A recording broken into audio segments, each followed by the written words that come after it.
Osman Kavala has been in prison since late 2017 without being convicted.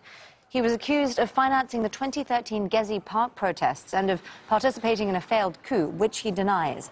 A joint statement from several countries, including the US, Canada, France and Germany, alleged that the case cast a shadow over respect for democracy. Well, let's bring in Brett Bruin. He's the president of the Global Situation Room Consultancy and also a former US diplomat. He joins us now from Washington, D.C. Brett, let me start by asking you about the timing of this. Kavala's been in prison since 2017. The European Court of Human Rights ruled he should be released immediately back in December 2019. That obviously hasn't happened. So why this move from Erdogan now? Well, I think this is opportunism on Erdogan's part. He is trying to flex his muscle and to see how far he can push the West, especially Washington, because he believes that after having had some success with his efforts to rebuff attempts from Washington and the West to exert more influence over Turkey's decisions, especially when it comes to matters like human rights, he is now in a stronger position, and you're seeing him test out just how far he can take it. Well, we've also seen Erdogan thumb his nose at the US with that weapons purchase from Russia. Is this now potentially also a break with Western Europe, especially as it could have some repercussions with the Council of Europe?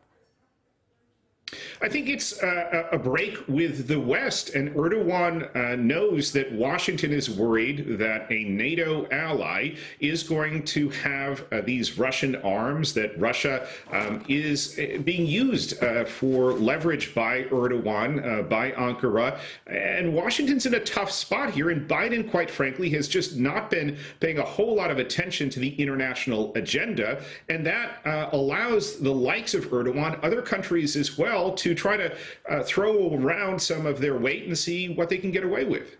Well, if Biden is distracted elsewhere, what kind of a response are we likely to see from the West, especially from Washington, D.C., or do you not expect that at all? Well, Washington is going to be loath to escalate this situation. And also, as I mentioned, Biden just is not able to back up some of these threats with robust action. And so you'll see perhaps Turkey's ambassadors packing up in a lot of these European capitals as well as here in Washington. But there will be an attempt to de-escalate this situation, try to offer Erdogan a road off of this highway to more trouble. We'll see if he takes it. Well, looking a little closer to home then, Erdogan has been consolidating power after those events of 2016. So what's the state of things now? Kavala isn't the only one who's locked up.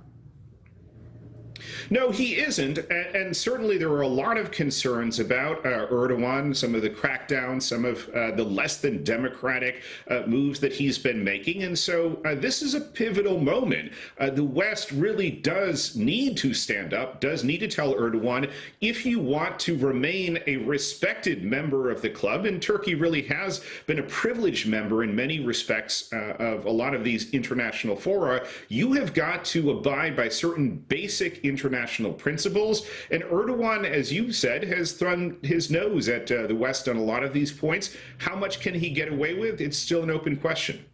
Brett Bruin there, the president of the Global Situation Room Consultancy. Always great to get your thoughts on Al Jazeera. Thanks for joining us again, Brett. You bet.